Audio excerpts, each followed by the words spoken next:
iga raali noqo. maxay tahay raaligelinta? waxaan ka raaligelinayaa sida baaxad leh aan ku jeclaaday. ka raali noqo rabitaankayga ahaa inaan nolosha kula qaybsado. ka raali noqo rabitaankayga ahaa inaan maalin waliba ku arko. iyo fikradda aan fikri jiray habeen waliba intaan seexanin ka hor. iyo murugada aan dareemi jiray markii aan ku waayo.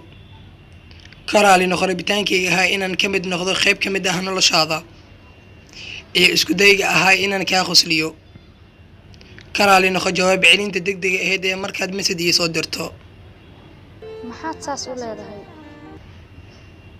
ka raali noqo maseerka aan masiiri jiray markaan qof kale kugu arko. ka raali noqo umaleynta aan umaleyn jiray inaad i jeceshahay. sidoo kale ka raali noqo wax walba oo aan sameeyey. uma sidii u doonee walaal, waxaan ku leeyahay caafimaad igu noolaaw meel walba aad joogto. waa duco kaaga timid qalbi ku jeclaa. please ha samayn saas. maya iima firno wadda midda aan ahayn.